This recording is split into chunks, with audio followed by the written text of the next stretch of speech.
Buenas noches, doctora Selene. Pues, antes que nada es un gusto darle la bienvenida a esta plataforma aquí en el estado de Morelos.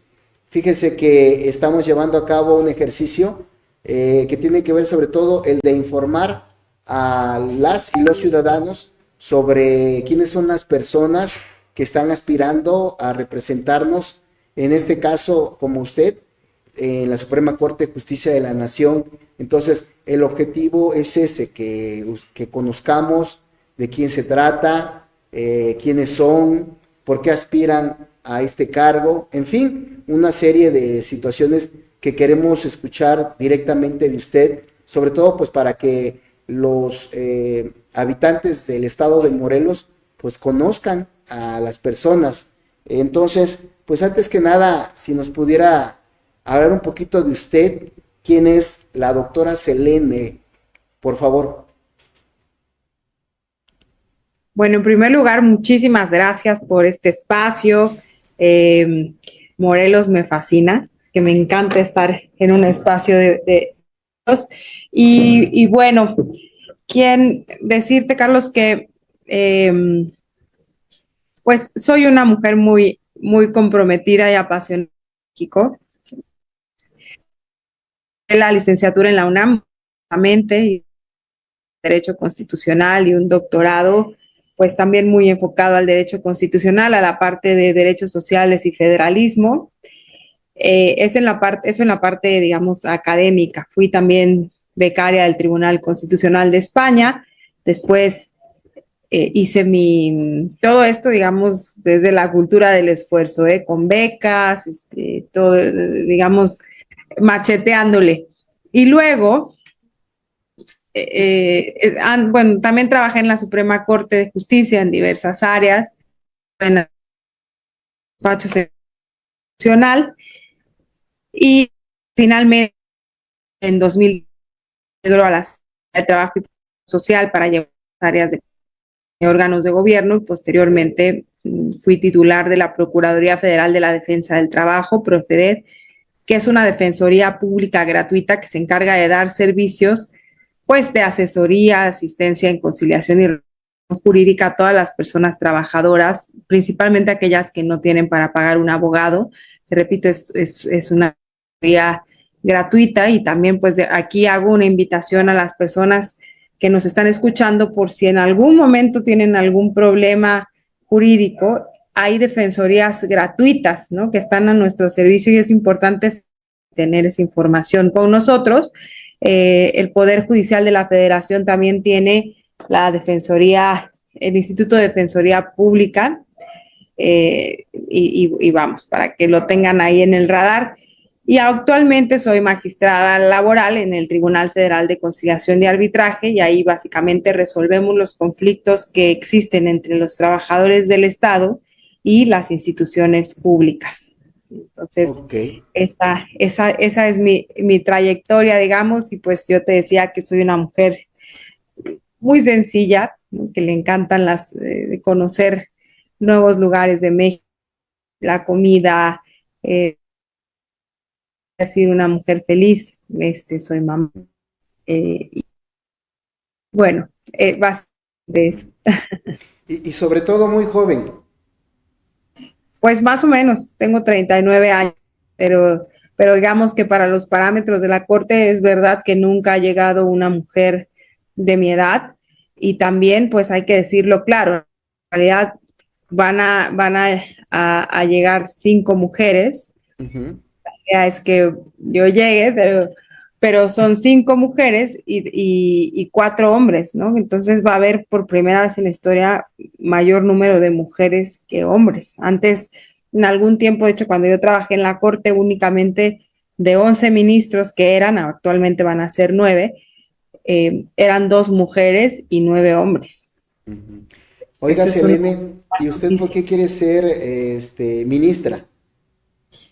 Te voy a decir una cosa, me apasiona todo el derecho constitucional. El laboral es, digamos, es en donde me he dedicado profesionalmente y también es mi super pasión, es lo que más me gusta. y creo que es una gran combinación el derecho constitucional y el derecho laboral para abarcar los temas del máximo tribunal del país. Estoy convencida que la Corte necesita una, una voz de interlocución para las personas trabajadoras que durante décadas fueron muy vulneradas en sus derechos laborales, ¿no? Antes en México el trabajo se consideraba prácticamente, lo es un derecho humano, un derecho social también. Y me parece que hay mucho que hacer para dignificar las condiciones de vida de las personas trabajadoras. Es una agenda pendiente porque laboral en México pues es el del país. Sin las personas trabajadoras pues digamos, nuestra economía no podría tener sustento. Ujú. Entonces, hace falta, sin duda, te digo, una voz para las personas trabajadoras y bueno, que las personas trabajadoras pongamos a trabajar a la corte en términos muy coloquiales, ¿no? Ujú. Digo, es evidente que para llegar al lugar donde se encuentra como candidata, pues tuvo que cumplir con requisitos, acudir a entrevistas, obviamente el nivel de educación que tiene un doctorado. Sin embargo, pues esta pregunta se la hago porque el objetivo es conocerla. ¿Usted se siente con el suficiente conocimiento para desempeñar un cargo tan importante en México? Sin duda, te puedo decir que sí. Los conocimientos también, a ver, la Corte, por ponerlo claro, ¿no? Se encarga de revisar eh, pues, de constitucionalidad de las leyes, se encarga de garantizar derechos ya como la última instancia. Es una institución que delinea, digamos, los cauces del federalismo cuando hay conflictos competenciales entre Estado y Federación, por ejemplo, o entre dos estados que están peleándose, digamos, imagínate que un río cruza entre dos entidades federativas y lo que están diciendo es a quién pertenece el agua, ¿no? Entonces, ¿quién tiene la competencia para regular el agua? La federación, los estados, o sea, en materia de federalismo hay mucho que hacer desde la Suprema Corte y yo te puedo decir que el federalismo es un tema que he estudiado, pues mi doctorado básicamente tiene mucho que ver con federalismo y con garantía de derechos. Entonces, esos aspectos los tengo muy digeridos, digámoslo así, los tengo estudiados no solamente en el derecho mexicano, sino también he estudiado muchísimas sentencias de la Suprema Corte de los Estados Unidos, del Tribunal Constitucional Español, del Tribunal Constitucional Italiano, del Tribunal Constitucional Alemán. Entonces, eso me da, digamos, un conocimiento importante de cómo funcionan las sentencias Ujú. de estos tribunales en el derecho comparado y en México. Y también te diría que no solamente tengo los conocimientos teóricos, sino también en la práctica el derecho laboral me ha hecho entender muchísimo cómo está nuestro sistema de procuración de justicia, que es ese escalón antes de llegar a la impartición de justicia y en la actualidad pues soy magistrada, entonces me toca ser ese árbitro imparcial entre los conflictos, así que con eso intento responder la pregunta que me acabas de hacer, Carlos. Ujú. Oiga, doctora, independientemente que obviamente ya usted tiene claro el actuar de manera ética, en que cumple con todo el conocimiento, ¿por qué las ciudadanas y ciudadanos votarían por usted? ¿Qué les ofrece? Pues hace un momento te decía, ser un canal de interlocución para la defensa de los derechos laborales. Hay mucho que hacer ahí. Digamos que la Corte ha tenido pronunciamientos interesantes para los derechos laborales, pero falta mucho por pronunciarse. O sea, de entrada, eh, en los últimos años es cuando realmente se ha tenido un acercamiento con los derechos laborales. Te cuento que el salario mínimo, por ejemplo, antes de 2018 era de menos de 3,000 pesos al mes y en la actualidad tenemos un salario de casi 8,400 pesos mensuales. el tema de vacaciones. Antes se tenían 6 días de vacaciones por un año de antigüedad y actualmente por un año de antigüedad se tienen 12 días. Digamos, se han hecho muchos esfuerzos, se han modificado las leyes para generar mejores condiciones de vida de los trabajadores, pero sin duda hace falta mucho por hacer todavía en materia de derechos y no solamente de personas trabajadoras. Eso yo lo pongo sobre la mesa porque me parece una agenda fundamental. En el momento en el que se dignifican las condiciones de vida de las personas trabajadoras, también se dignifican las condiciones de vida de sus familias y eso va abarcando a un porcentaje de la población muy grande. Y también decirte que no solamente me refiero a ese sector que ha estado vulnerado, ¿no? Hablo también de las mujeres. Yo recientemente me convertí en mamá hace un mes y medio, para ser exacta. Felicidades.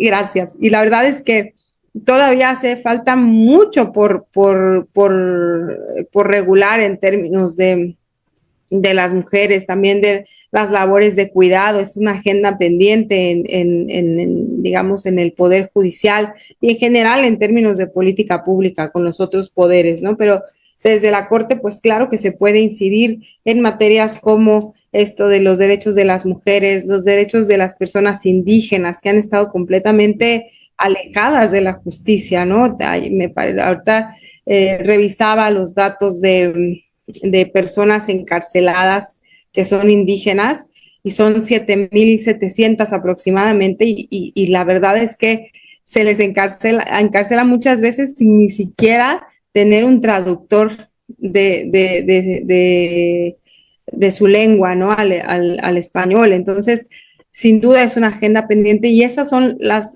agendas que me parece súper importante poner en la Suprema Corte. Entonces, por eso yo los invitaría a que voten por mí, porque hace falta mucho que hacer, sobre todo para grupos en situación de vulnerabilidad, ¿no? Personas en situación de pobreza. O sea, muchas veces ellas están preocupadas por apenas ver qué comer. Por supuesto que no necesariamente tienen un conocimiento de sus derechos, de lo que puede implicar llevar un asunto en materia de derechos sociales, por ejemplo, puede ser interesantísimo eh, promover pues que sus derechos se cumplan, ¿no? Sus derechos a la alimentación, por ejemplo. Ese tipo de cuestiones hace falta ponerlo sobre la agenda judicial sin duda y eso es lo que a mí me mueve para llegar ahí y eso es lo que yo propongo que se tiene que fortalecer en el caso de quedar como ministra de la Suprema Corte.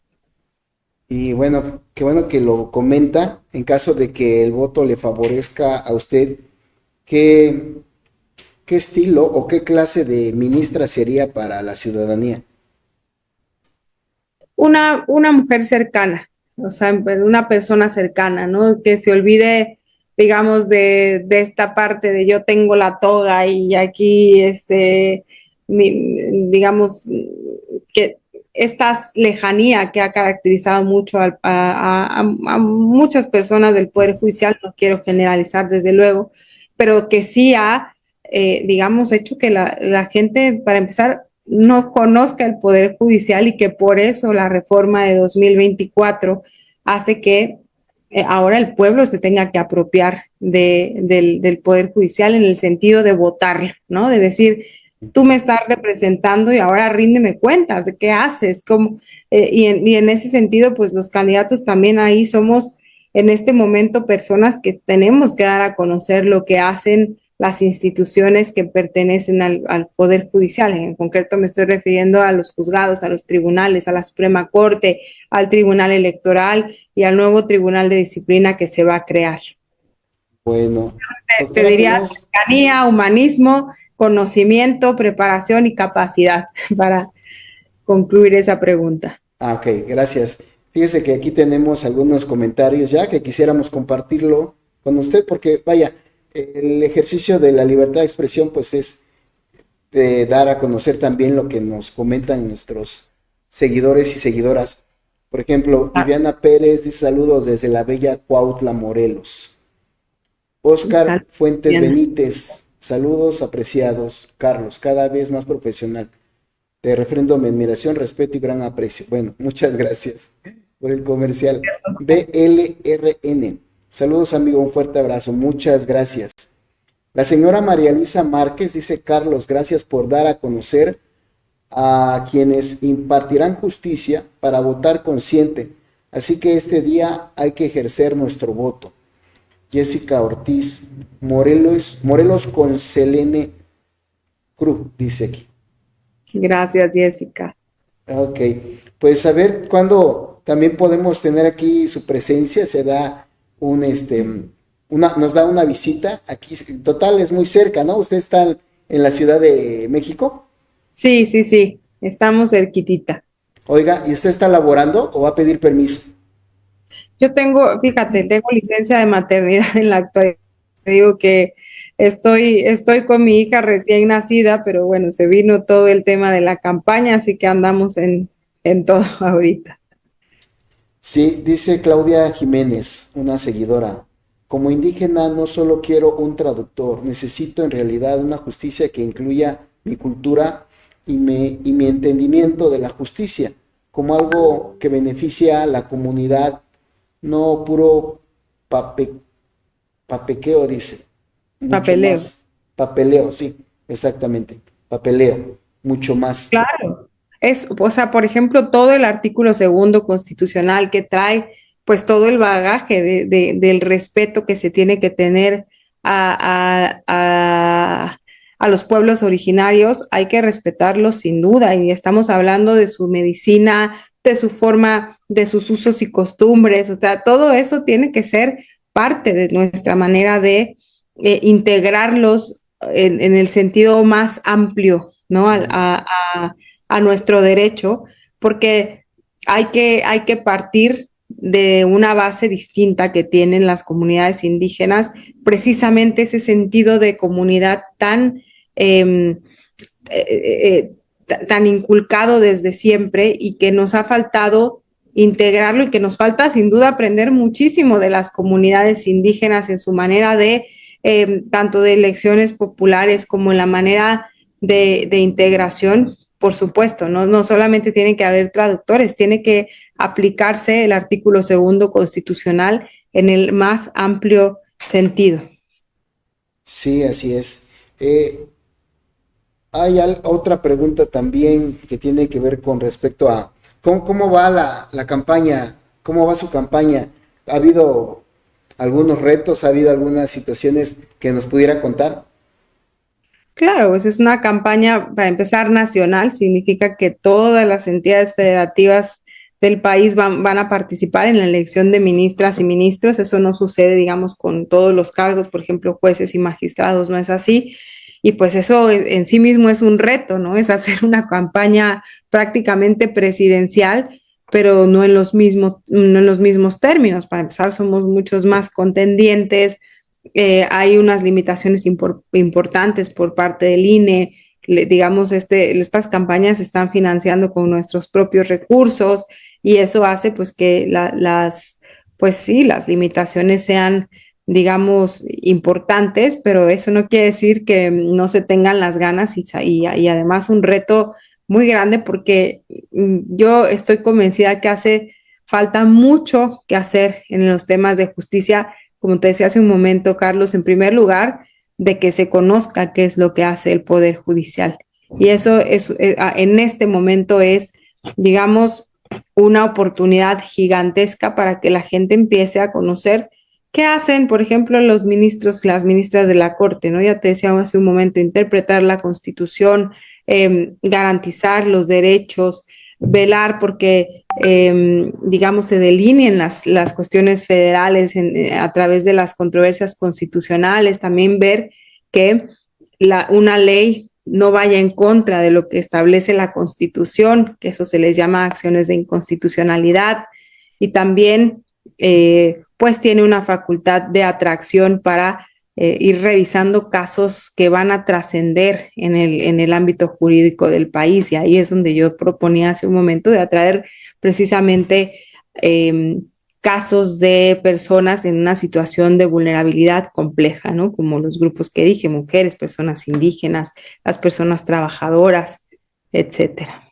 Ok, doctora, algo muy importante que queremos que se destaque, sobre todo porque ya estamos al final de la entrevista, es que nos mencione cómo poder votar por usted, en qué boleta y en qué número sobre todo. Muchas gracias, Carlos. Pues recordarles mi nombre, soy Selene Cruz Alcalá, estoy contendiendo para la Suprema Corte y la boleta morada es la que pertenece a los ministros y ministras. Yo soy la número 6. 6 el 6, el 06 es el que se tiene que poner dentro de la boleta morada, que esta boleta morada tiene dos columnas, la de hombres y de mujeres, pero trae en total 64 candidatos, hombres y mujeres. Pero las primeras 34 que somos mujeres, habrá que elegir a 5 mujeres y en ese sentido hay que poner, en mi caso, el número 06 al inicio de la boleta y eso es símbolo pues de que el voto es para mí y ya elegirán a otras 4 personas más, porque son 5, ¿no? Y 4 hombres además, porque son 9, compone por 9 ministros y hace un rato 5 mujeres, 4 hombres, entonces habrá que votar por la número 6, que soy yo, en la boleta morada. Pues nos va a dar mucho gusto poder entrevistarla más adelante, sobre todo para que nos cuente algunos temas relevantes. La plataforma pues es abierta para todas aquellas personas candidatas que quieran pues dar a conocerse. Es abierta.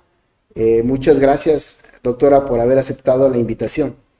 Al contrario, Carlos, muchísimas gracias por este espacio y te saludo con un fuerte abrazo para ti, para tu auditorio y hasta pronto. Hasta pronto, doctora. Muchas gracias.